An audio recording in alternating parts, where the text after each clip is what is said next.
2009 সালে মাত্র 5 মাস দায়িত্ব পালন করে সাবেক স্বরাষ্ট্র প্রতিমন্ত্রী তানজিম আহমেদ সোহেল তাজ পদত্যাগ করেছিলেন।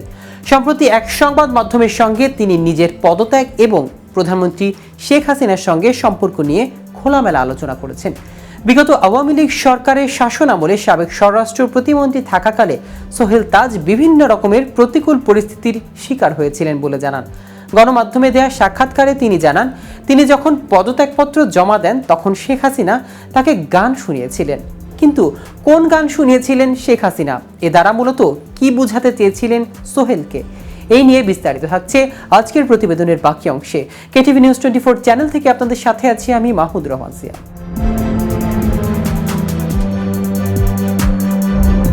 গানটি ছিল ঠিক এই রকম, আমি তোমাকে ছাড়বো না, আমি কাউকে ছাড়ি না। সোহেল তাজ বলেন, শেখ সেলিম তাকে চর মেরেছিলেন বলে যে গুজব রয়েছে এটি সত্য নয়, কারণ তাকে চর মেরে নিরাপদে বাড়ি চলে যাবে কেউ, সেরকম তিনি নন। সোহেল তাজ বলেন, তিনি বাংলাদেশকে পরিবর্তন করতে চেয়েছিলেন, কিন্তু শেখ হাসিনা তার সঙ্গে বিশ্বাসঘাতকতা করেছে। এ কথা বলার সময় ভিডিওতে দেখা যায় যে সোহেল তাজের চোখের কোণে পানি। তিনি জানান, প্রতিমন্ত্রী থেকে মন্ত্রী দলের গুরুত্বপূর্ণ পদ দেওয়ায় অফারও করেছিলেন শেখ হাসিনা, কিন্তু তিনি রাজি হননি। বিভিন্ন জন তাকে অনুরোধ করেছিলেন, কিন্তু সেসব উপেক্ষা করে তিনি যুক্তরাষ্ট্রে চলে যান, কারণ তিনি বুঝে গিয়েছিলেন ততদিনে শেখ হাসিনার নেতৃত্বে দেশে অনিয়ম কমবে না, বরং বেড়েই চলবে। এদিকে বাংলাদেশ থেকে যুক্তরাজ্যে পাচার হওয়া অর্থ সম্পদের হদিস পেতে সে দেশের সরকারের দ্বারস্থ হয়েছে অন্তর্বর্তীকালীন সরকার।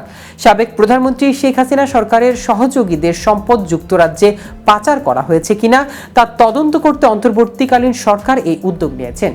শেখ হাসিনার স্বৈরাচারী সরকারের সদস্যদের ওপর নতুন সরকার যে কঠোর ব্যবস্থা নিচ্ছে তা অংশ হিসেবে যুক্তরাজ্যের সরকারের সহায়তা চেয়েছে বাংলাদেশ ব্যাংকের গভর্নর আহসান এইচ মনসুর বলেছেন, নতুন প্রশাসন তদন্ত করছে যে শেখ হাসিনার সরকার বাংলাদেশের ব্যাংকিং ব্যবস্থা থেকে 13 মিলিয়ন বা 1,300 কোটি পাউন্ডের সমপরিমাণ 2 লাখ কোটি টাকা বিদেশে সরানো হয়েছে কিনা।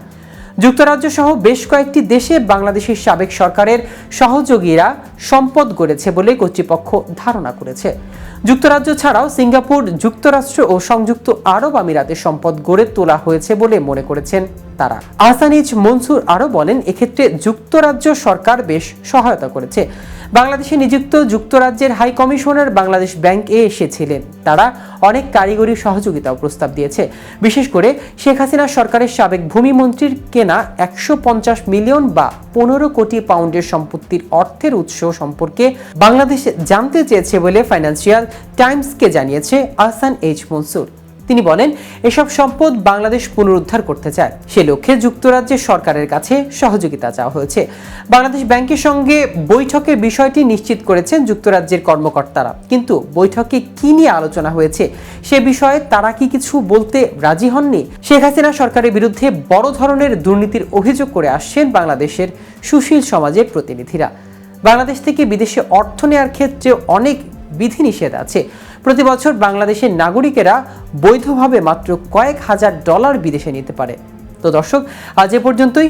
নিত্য নতুন সকল আপডেট পেতে কেটিভি নিউজ 24 এর সাথেই থাকুন। ধন্যবাদ সবাইকে।